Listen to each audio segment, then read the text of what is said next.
Everyone, let's welcome our panelists. Thank you so much, Kim. You're so awesome. I mean, what would we do without FutureCon and getting us all together? And we are one ecosystem, so our vendors here, we thank you for getting us together, and let's make sure we give them our time, everybody. That being said, we have SMEs up here, and I've been thinking a lot about what I want to ask them, so we're going to get to it. My name is Deidre Diamond. I'm the founder and CEO of CyberSN, where talent meets its match, solving job searching for cybersecurity professionals. I'm also the founder of Secure Diversity, bringing and supporting women in cybersecurity. That's me. We're all going to introduce ourselves, and then we're going to get into some serious questions that I think about at night. My chief security officer and I both think about, and I want to hear what these gentlemen have to say. So on that note, please take us away, Ryan, and introduce yourself. Hi, everyone. As you just heard, I'm Ryan Balise. I'm the Information Security Officer for Chorus Innovations out of Long Beach. Is that better? Pete Gibson, former CIO at Friendlies and Johnny Rockets, former CIO at Alamo National Car Rental, former CIO at Wyndham Hotel Group, ran an IT outsourcing company in Shanghai and built Walmart.com, Red Prairie, Agilicis. Yeah, long time ago, I ran the U.S. Navy's Tomahawk cruise missile program and UAV program. Yeah. Woohoo! I get to follow that. Back to Ryan. I'm Derek, shortstop for the Red Sox, quarterback for the Patriots. I'm Derek. I'm with Wolf & Company, a 110-year-old CPA firm. I run the National Virtual Chief Information Security Officer role. So I'm the CISO for lots and lots of companies and get to hear about a lot of their challenges. Happy to share them. Awesome. Awesome. So let's get into it. I'm going to read 51 now, so glasses come on. All right, listen up. The cybersecurity industry has turned the corner on awareness, and I'd say that the majority of people in most companies are very phishing aware. They understand the dangers of clicking on suspicious links, installing updates, password practices, and other social engineering threats. Yet, phishing and account takeovers remain at the top of cyber threat lists year after year. We are seeing a trend in innovation on the attacker side, including leveraging AI and ML, SEO poisoning, which is unbelievable. Just discovered that myself. Deep fakes and exceptional timing, right? So, knowing all of that, I feel like Jeopardy.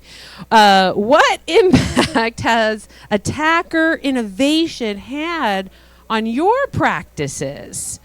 And what's your impression on the innovation gap between attacking and resilience?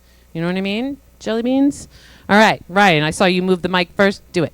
Yeah, they gave it back to me for some reason. But I think there's a big difference with how you try and educate your users on phishing now versus, say, 5 years ago. It was really easy when you got to say, hey, look for the really suspicious-looking email address. Is this someone claiming to be Amazon support, but it's at notamazon.ru? Horribly worded, clearly not English language first speaker. You hover over the hyperlink and it's taking you somewhere weird. You can't rely on those simple things anymore. So while you want to start with that as education, because there's still plenty of that out there, to get the more advanced threats, you really have to be consistent with educating your users. You see this stuff in the wild, you hear about it at conferences, put it in front of people. You can't just do annual training anymore. Not only should you be doing kind of updates really regularly to alert people of these threats, but incorporate into, hopefully you're doing quarterly, if not monthly, phishing training and actually, sending out fake fish to your users, seeing who's falling for what. And then you can give additional training for those that actually click on it. And then after that, we've seen over several years now kind of that switch from phishing used to be more about dropping malware, now it's more about stealing credentials. So there's other things that you can do, incorporate your EDR and your IAM into more sophisticated alerting and detection techniques. But I really think that consistent education on what the current threats are is probably the most important piece. Got it. Raise your hand if your company's doing security awareness training monthly. Okay, so we got about what, 50% raised their hand, it looks like. So 50%, that's improvement. Okay. What do you got to add to this, Peter? We got to do security training regularly. What else do you hear? You do. We do security training all the time. The other thing that I would add is you really got to watch your demographics in your organization. You'll see a difference between the younger users versus the older user. And most of our issues, hate to say it, are with the older users. So really watch them and watch your training and making sure that they are aware of what's going on. They're knowledgeable, they want to help out. They also often understand that maybe they don't know everything. And this is where the training comes in all the time. Every time we get a suspicious email, phishing, whatever, we are alerting our user population. It only takes one, right? Get thousands of users that are the best, get hundreds on all their quizzes, and it only takes one. Let your guard down. You brought up the deep fake piece, and at 2 o'clock I had a call with a company that's trying to hire folks, and we're in the remote world now. So the HR group is having difficulty with fake users, fake people who want to be employees that will come on board. They'll fake their way through it, get on board for 60 days, get a paycheck a few times, and then out they go. They never complete their training, never did any of these tasks they were supposed to. So that jump in that thinking, that technology that the bad guys have, it's just, now it's stretching further than just technology and IT and everything. Derek, Pretty impressive. I just saw that for the first time at couldn't believe CyberSN from a client myself in the last week. And you're talking passing background checks, social security checks, reference checks, deep fake hires. They're on video. They're being hired remote. They get all of their equipment. And guess what? Don't do sign-on bonuses in early employment. Do sign-on bonuses, but you don't get it in day 1 or even day 30. It's usually sometime in 90 days that the deep fake gets discovered because they're not doing their job. Right? They're not doing tasks and projects. So if he's heard it this week and I've heard it this week, it's happening. So, great point. All right. And anything anybody wants to add on that topic? I definitely was a big one. I also talked about or put out their SEO poisoning. Anybody wants to chat about that at all? Otherwise, SEO poisoning. It's a new one. I haven't come across it much yet. Yeah, it's brand new. I don't even know how you'd begin to monitor that outside of some tools I've seen out there that can only see what external pieces for an organization are. I don't even know what mechanism they'd use to get in. How would that come about? Maybe misspellings or, domains sitting on, with the squatting? Yeah. It's wild, and it's brand new. And thank goodness you all aren't hearing about it, just reading about it myself recently. SEO's the game to get found. So there is a lot of money and a lot of effort put into that game, and a lot of people taking leads from that game, right? So it's just like interviewing or anything else. It's another way to get in a desperate situation. Hiring's desperate. Leads for organizations are desperate. Desperate meaning like guards are lower than any other departments, right? So fascinating. All right, let's stay on the innovation cyber trends like SEO. We are seeing right now multiple MFA attack vectors across multiple industries and solutions, right? So are MFA attacks an issue with technology, people, or process? Let's start there. And then I want to know, how do we address this issue? Who wants to answer that first? Yeah, the Derek. MFA piece, that's been talked about now very, very loudly since the Uber issue that came up, a week or two ago. And rather funny, I was on the West Coast, and we were talking about this Uber issue, and I immediately grabbed my phone to order an Uber to get back to the airport. What can you do? So with the MFA component, we thought that was going to be the next great step. It's going to secure our identity, and no one can get our passwords. They need this next step. And then we got fatigue.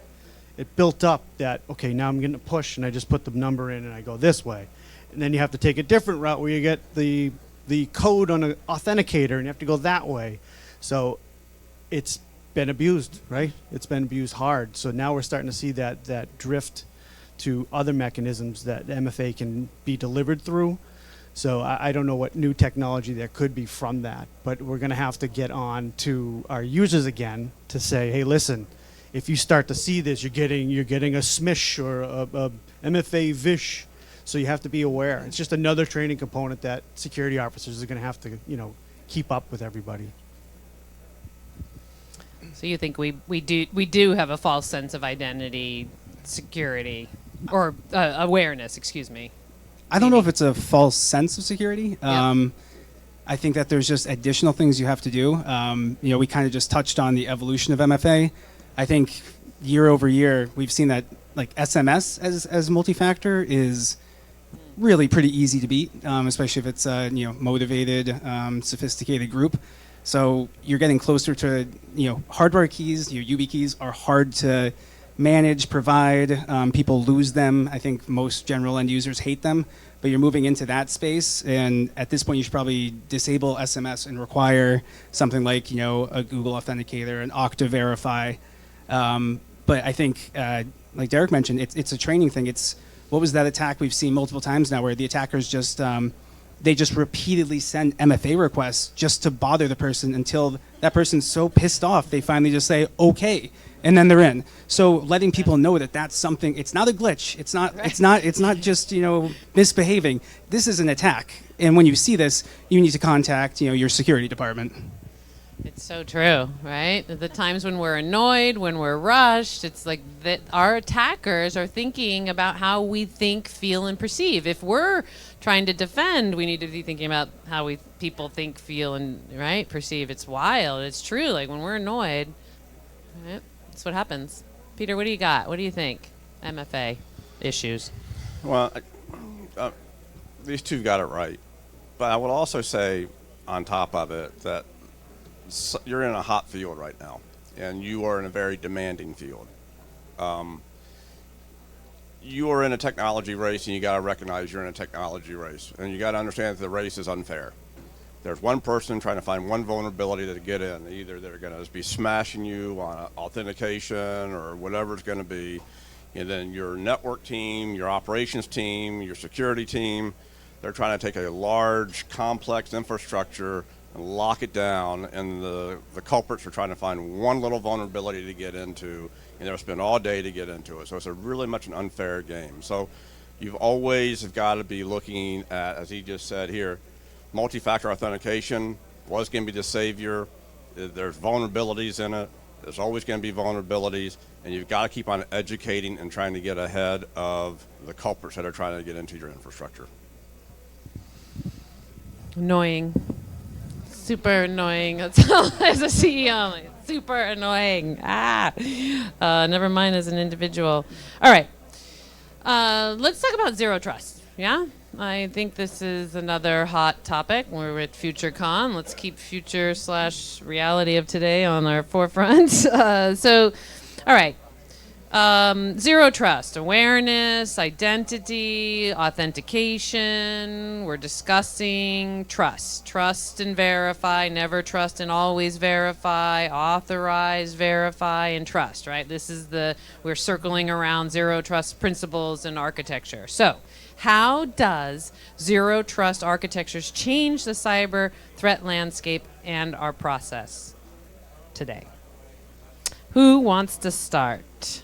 What are our key considerations for those of us thinking about zero trust, in other words? This too has been a hot topic. You've picked the spicy ones. That's spicy.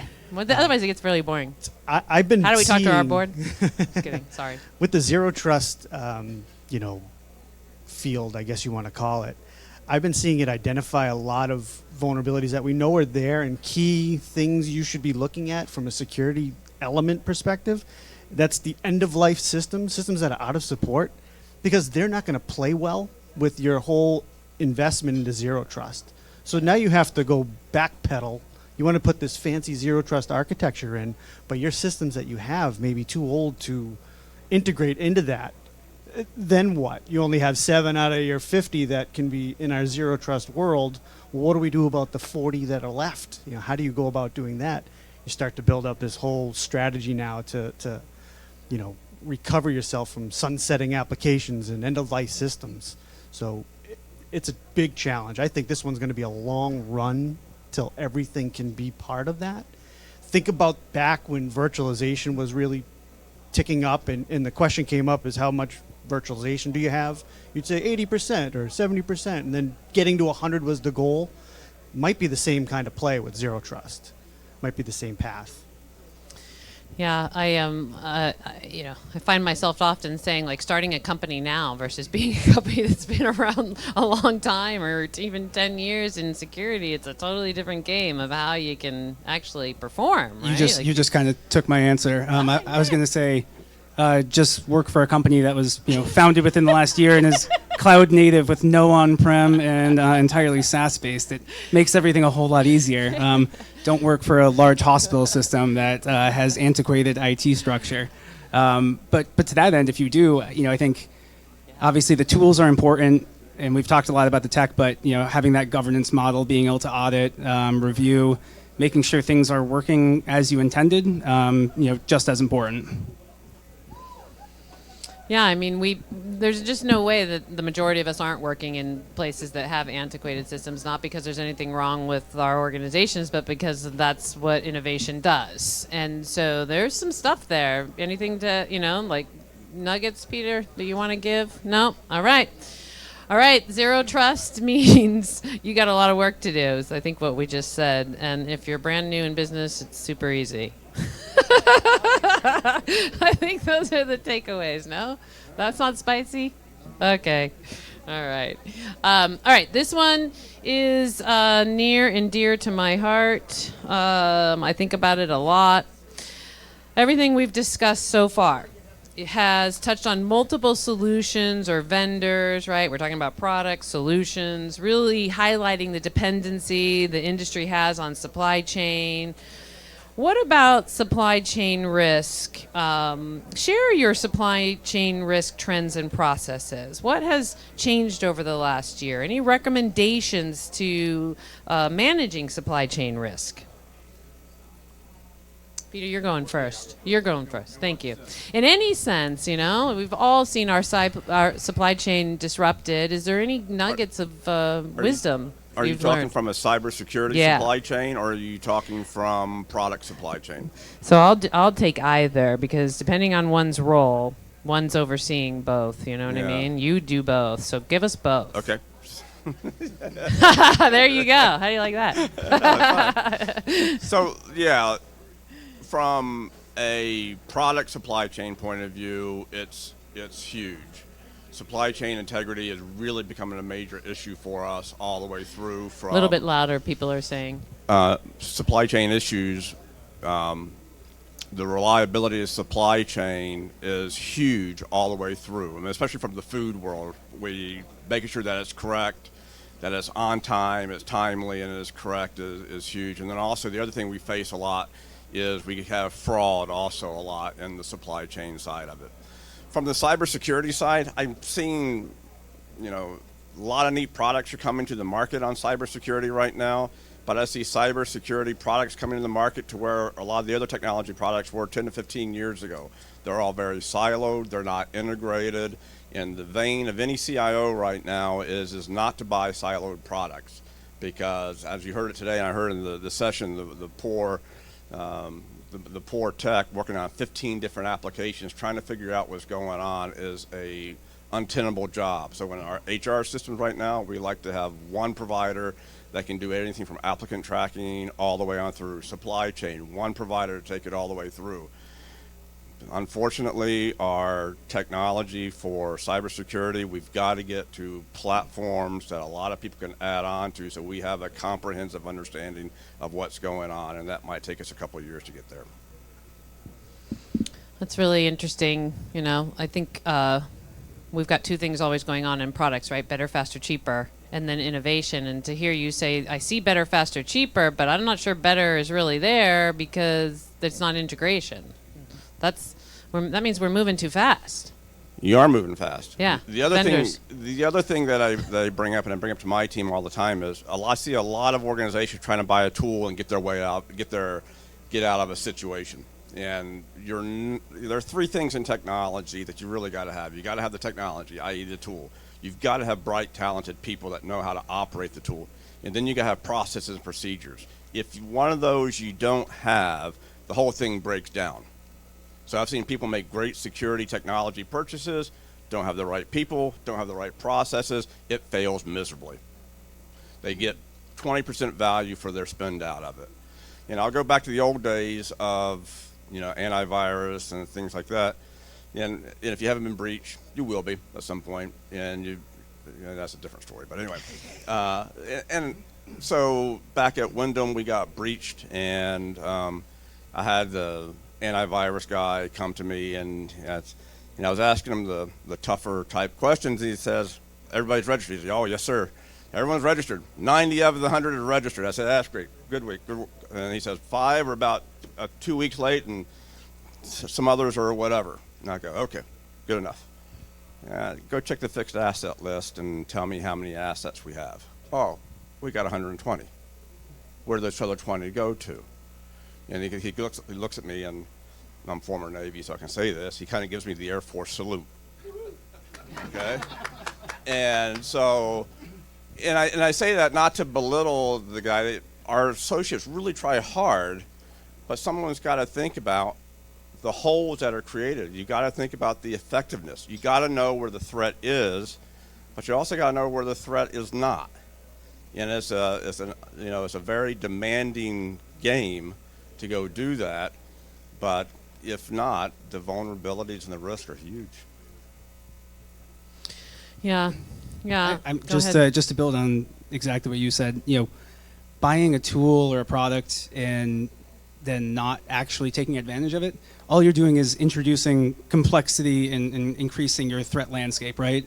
So make sure that when you buy a tool, and also know your inventory, right? That's a huge piece. If you don't know what's out there, you can't patch it, you can't protect against it. So with supply chain, you want to have some visibility into who's buying what and who's setting up what. And for big companies, that can be a huge challenge. You have to work with, maybe your contracts, your supply chain, but also compliance and anyone else to make sure that you're actually tracking what's out there, so that SolarWinds. It'd be great if you're sitting there going, "Oh, that's horrible. Luckily, we don't use that." And then your IT guy goes, "By the way, we use SolarWinds." That would be a problem. Yeah. Let me add on to that. Everyone has SolarWinds. Everyone knows about that problem. Yep, not an issue. Security and software development, security in their software repositories, things of that nature. And everyone says, "Yep, don't want that to happen to me."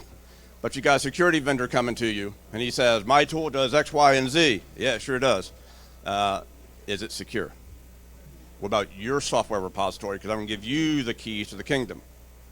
And I go, "Oh, yeah, we're good. No issues there." Then I go to them, and I love saying this and busting their chops. I go, "Will you indemnify me?" "Well, no one can ever cover all situations, this, that, and the other." And I go, "Thank you very much." So, it's a tough game. It is. It's still, the stats show to that point, Peter, and then Derek, give us to us that security software companies themselves are not starting with security in their development cycle. We do a lot of merger acquisition, assessments, my chief security officer, and we see it all the time. It's fascinating. Hopefully it's nobody in this room. Derek, what do you got to add here? What I've seen from supply chain really kind of transforms over to vendor management, right? You're going to have to make sure that they're doing the right things now. So the burden now is making sure that you are asking the right questions of your vendor, because you may not use SolarWinds, but boy, I have a service provider that used it. Yeah, we had some data over there that they had. So damn it, I didn't ask. I never took the next steps. I didn't go ask for the SOC 2. I didn't ask for the PCI compliance or anything like that. So that shift has happened. Third and fourth party, supply chain, vendor management, whatever you want to call it. But that's a big push now, because that plays into your incident response now, because you have to take that into account. Who's going to own it? Who understands where things are? Yeah. All right, I'm going to bust your bubble. Security professionals, everyone here is a security professional? All right, you got a new assignment. You're in Shanghai, 800 developers working for you, and you're developing software for Walmart.com, Agilysys, Red Prairie. Of those 800 people, you know that 20% are card-carrying Communist Party members. And oh, by the way, I'm creating hedge funds. Your job, CISO, is to lock it down. What are you going to go do? Feel weak?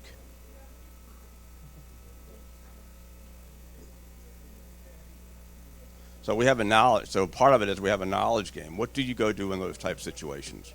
How do you go ask the SolarWinds? Are you doing it right? Are you bifurcating your developers so no one has the keys to the kingdom? As you do code check-in, what are your processes and procedures to make sure that it is clean? What are you doing for peer review and Fagan inspections? All those things that are in the software development. We are heavy on the tools, but when it comes to your processes and security, how do you really go do it to make sure that you are secure? Yep. Two biggest roles we've seen increase nationally are DevSecOps, right? Shift left, and risk roles. Risk roles. And vendor, of course, vendor risk is pushing that more than anything, without a doubt. We've all learned. It's like we could do everything right, but if our vendors aren't, and just need one of them not to. And that's not just software vendors. It's all kinds of vendors. Were you going to say something, Ryan? All right. Well, we got one more piece of this supply chain that always gets lost. In fact, yesterday I did an hour course for ISACA's event, and the title was the true supply chain risk that we have, which is us people, humans. And so I want to talk about that right now. We have a cyber talent gap, a trained cyber talent gap. We certainly have a lot of people trying to come in, and it's super hard because they don't have a lot of training. That being said, we have a training gap, and we're short. 1 million people just in the U.S. We know it's 2.5 worldwide, and so share with us what are your, what has this part of the supply chain risk caused for you, and has it brought any innovation, whether it be technology or process or efficiencies that you've had to do because of this shortage? Would love to hear that. Yeah, I think my first thought is like, well, outsource it. And as you said, okay, then you've got the supply chain issue and another vendor involved. But things have changed since COVID started. Obviously, a lot of people in the field want to work remote. That can work to your favor if you do it correctly. I know, places like Oklahoma City aren't going to have the same level of number of professionals as Boston. But I think more importantly, you need to look at kind of the requirements that you're putting out there. I think for a long time, having things like a BA or a BS were required, and I don't really see that as being a requirement for most roles. Plenty of people actually have experience without degrees, and they get ruled out right off the bat, which is kind of silly. Also, as you kind of hinted at, we have tons of people interested in the field. So maybe you don't get the ideal candidate with, say 2 to 4 years of experience that you were looking for, but it's a whole lot cheaper to pay for, a SANS or other training for them and train them up and actually have someone in the door that wants to learn. So finding the people that are hungry to get into the field, not sticking to those real strict requirements, especially when we talk about, cloud computing and cloud engineering. It's, okay, this person doesn't have any AWS experience, but they were pretty damn good at GCP or Azure. They can learn the new names and techniques for AWS. They'll get there. So maybe broaden your scope a bit, and also, for retention, listen to your people. I know we talk a lot about like SOC burnout. Maybe the way that you're passing the pager and who's on call for a week at a time, maybe they have a better idea that would make them happier. And absolutely look at the tools you're using and tune them. If your SOC analysts are getting paged on a false positive, once or twice a week or every night, they're not going to be there that long, and they're going to tell you, hey, this is a false positive. You need to listen to them, tune the tools, don't wake them up in the middle of the night for nothing. I love it. So you said lose the degrees if you want to hire. You said train people more. I couldn't agree more on the Azure versus, Amazon cloud. Like we hear that all the time. If they're not Azure, we can't hire them. Well, I think we need to rethink that.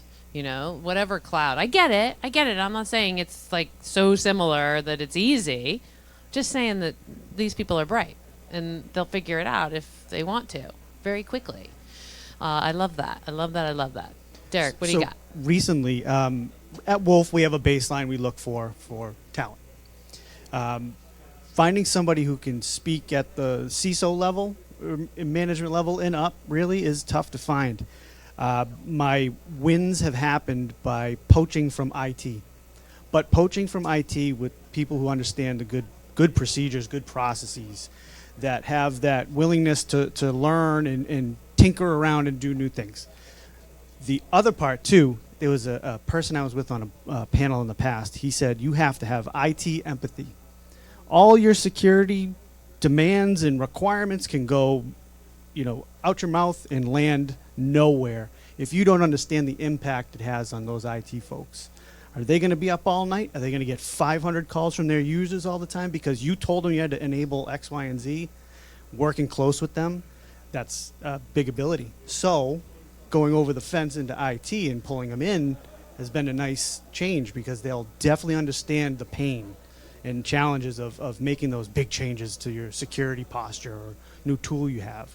So that's been success. And also, you gotta find the right personality. You have to have somebody who can relate, talk tech, but talk at a understandable level, and don't get into IP addresses and MAC addresses and down in the weeds. So Yeah. it's a fine line. That's why we have this shortage. But I think so. I think, when we talk about trained professionals, it isn't just the tech training that we're lacking that professionals having. It's the communication skills that we've called soft skills a million times. Now I talk a lot about it using emotional intelligence, which is, lean language, win-win communication, making and managing measurable agreements, right? Like this is what people need in any level of a role, but certainly the higher people want to go. Without it, it doesn't happen. And so where's that training come from? Where do people learn that other than hands-on feedback from their bosses? Like, come up through sales, you might find some training. Certainly in the old days, that's where it was. And so I ring this bell all the time. This EQ training is critical. Communication skills training. What do you got, Peter? I've got a couple other points you may want to ponder and consider. One is, I agree 100% EQ. A person that wants to learn is much more valuable than a subject matter expert because they're going to be digging in. And a person that wants to learn is going to be much more valuable than a subject matter expert because the world of security is always changing. So you always have got to be learning. The other thing that I say is you've heard it here, and I'll politely disagree. They think security is the security team responsibility. And I'm going to say you need to build a culture that security is everybody's responsibility. And if you do that, so work with the developers, and they can help you with code security. Work with the network guys, the physical security guys. Your learning and development department can help do training material and get that out for everybody and do training courses and learning management systems. So you as a security professional have got to start taking on the role of an organization leader. If you don't do that, then it's all going to fall on your shoulders. It's going to be overwhelming, and you're not going to be successful. So true.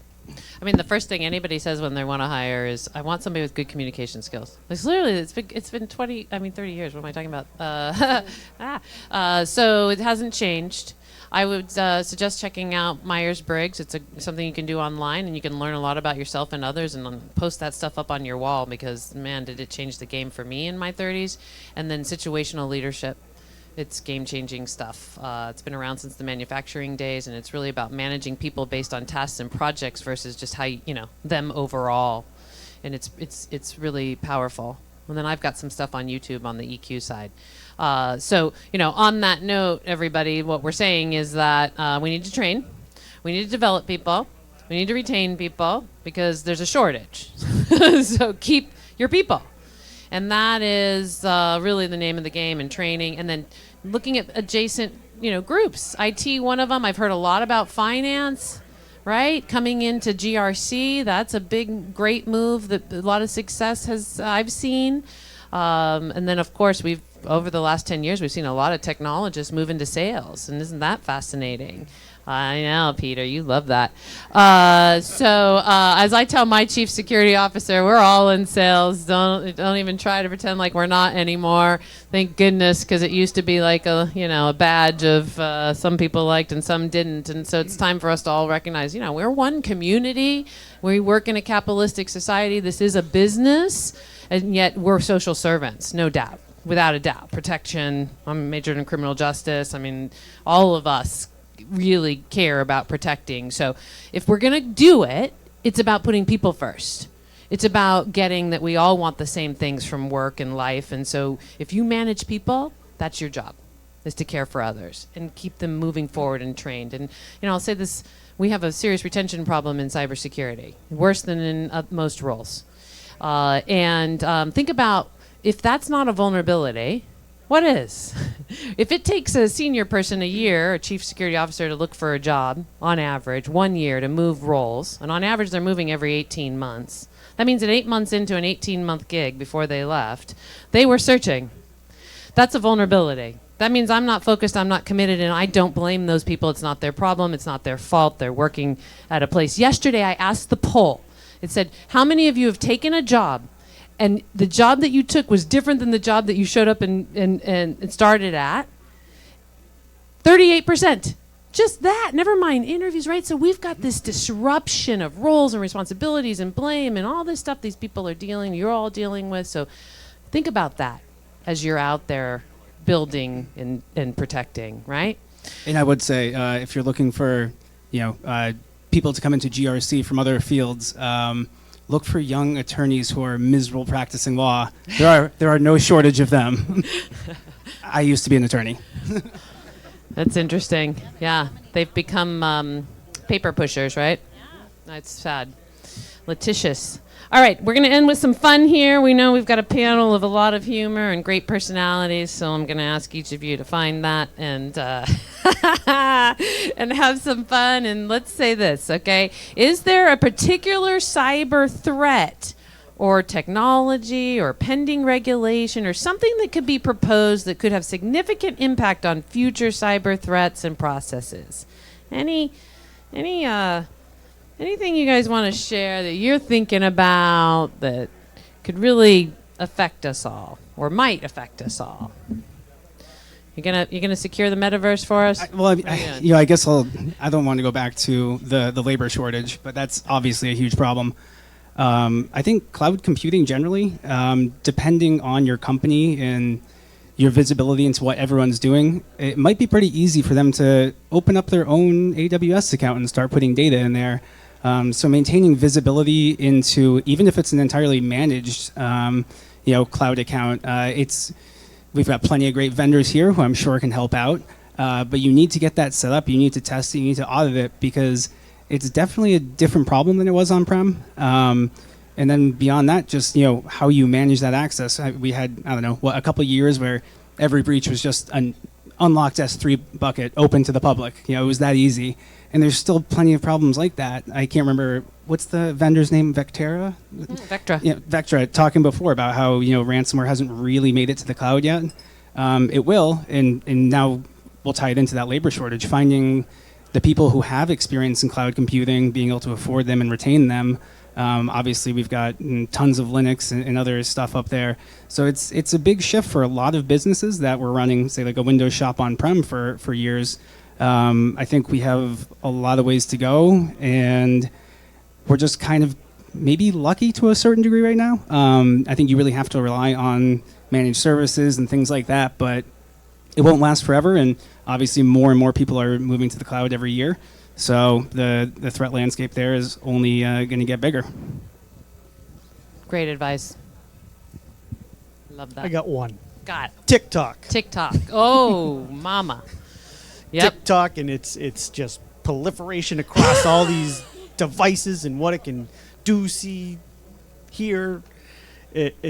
That's a big one. Just think about how many people. I know my little kids sit there, TikTok away, and all of a sudden an hour disappears. What are you doing? But what's been gathered that whole time, that freaks me out. Yeah. So something on that level that really is out there and just intrusive to everybody's privacy, that's a big one, I think. Yeah. That would be rather scary. Scary's now fun for us. As Brian said, that's a funner answer. It's very true. I mean, you don't have to look far and see security professionals. Just TikTok is the scariest thing that's come in a long time. And I think it's not just the technology and who owns what, although that's a part of it, and of course that matters. It's also the consumption of time from our youth. As security professionals, we have to think of everything that impacts a threat. So they're fixated on this, and the content is whatever the content is, right? And so that could be said about Instagram and other things too. Don't get me wrong, and yet I think that's what people are really afraid of is what's this brainwashing. We're all being brainwashed at any given moment, by the way. It's just we get to choose what we're being brainwashed by. Doesn't make it better or worse. Children, young adults don't have the capacity to really choose wisely what they're being brainwashed on. So that's scary as hell. Yeah. All right, so we're going to end with this. We've got vendors here. We've already talked about the respect of all of us as one team. What can we do to help them? How do they sell better? They're in a different world of selling too, not a lot less on-prem, right? A lot more video conferences. I've already heard that they need integration. So listen up, all you out there talking. You need integrations, and you need security focus-minded. What else? How else can they perform better in this market where you all are just spammed all the time? So we know don't spam. That's pretty obvious. But any other advice? Derek's going to go. Yeah, no spam first, and then second, no spam. But then to understand, there's a lot of ways to see what people do, and maybe see if that line you can draw into what maybe you're selling and what it would mean to me or another person, and then reach out to see if it's a match. Like understanding, right? Yeah, like know your role. Because, right, like, so we've got chief information security officers up here that are all different kinds.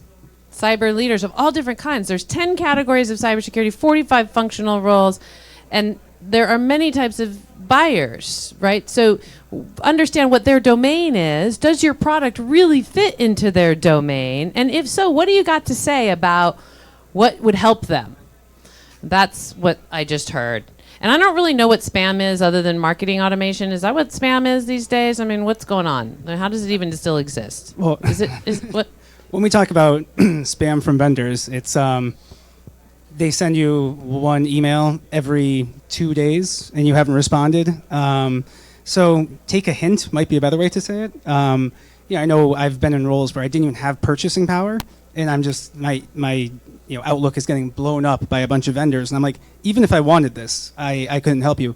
So once again, understanding the role and trying to make, I guess, some sort of personal connection. Obviously, these conferences are great for that, but if you have a mutual connection on LinkedIn or you're a friend of a friend, something like that, or just tailor it to, like we said, the job role, and don't give us that cut and paste, just boilerplate thing. It's if you can explain why you think it's going to help the company and you actually make an articulate point, then we'll probably give it a second look.